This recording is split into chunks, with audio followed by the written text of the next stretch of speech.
قرآن کہتا ہے یا ایھا الذین آمنوا ان تنصروا اللہ ینصرکم، جب تم اپنے رب کو سپورٹ کرو گے، اپنے رب کی مدد کرو گے تو اللہ تمہاری مدد کرے گا، وَيُثَبِّتْ أَقْدَامَكُمْ، تمہاری جڑوں کو مضبوط کرے گا، تمہارے پیروں کو ثابت قدمی عطا فرمائے گا۔ شرط ہے، اللہ تعالیٰ نے رسولوں کو بھیجا کس لیے؟ یہ زمین یوں ہی نہیں بنائی گئی ہے، بامقصد طریقے سے۔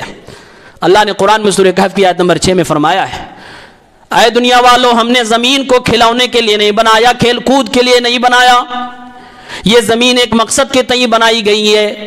چند روزہ زندگی ہے، تھوڑی سی زندگی ہے، زندگی کے ختم ہو جانے کے بعد ہمیشہ ہمیش کی زندگی آئے گی۔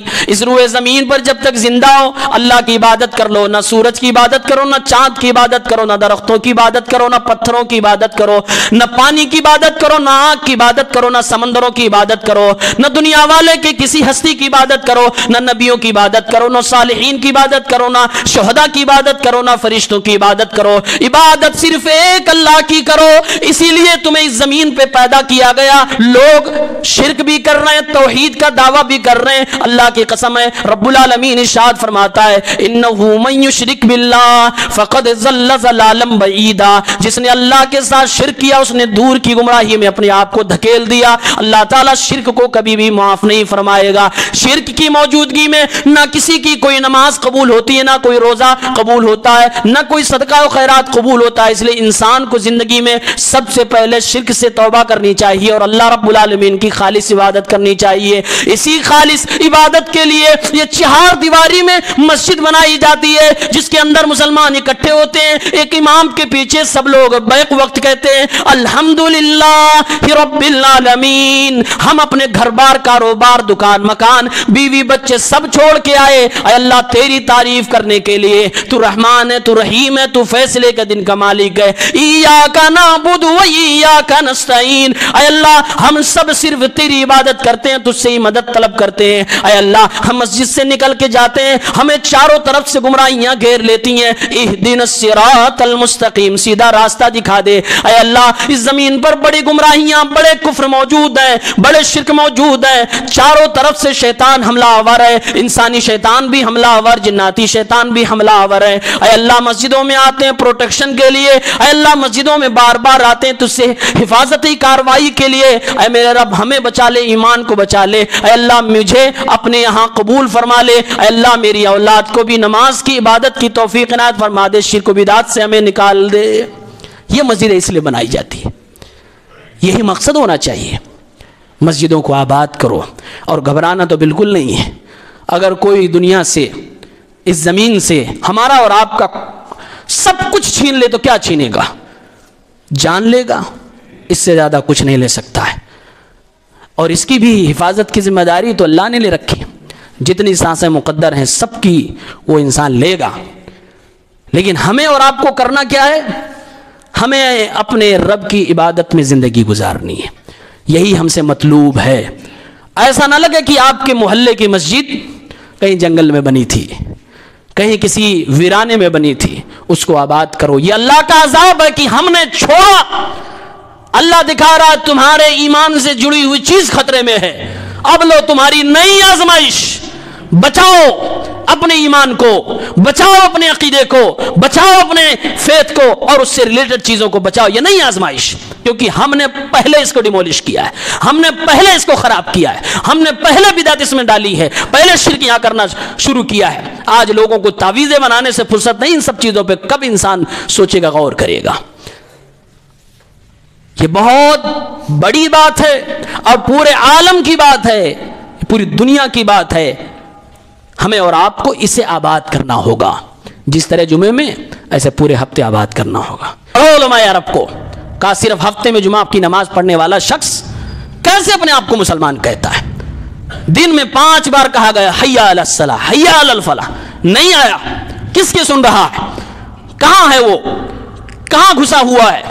کون سی دنیا کی چیز اس کو پڑی ہے کہ ہفتے میں 6 دن، بلکہ ایک دن میں 5 سطح 35 میں سے 34 بار وہ انکار کر رہا، نہیں جاؤں گا، نہیں جاؤں گا، نہیں جاؤں۔ ایک بار جمعے کے دن آیا ہے اور کہتا ہم مسلمان ہیں۔ ہم بچائیں گے مسجد، ہم بچائیں گے اپنے دین و ایمان کو، نہیں۔ اللہ تعالیٰ ہمیں صحیح سمجھ عطا فرمائے۔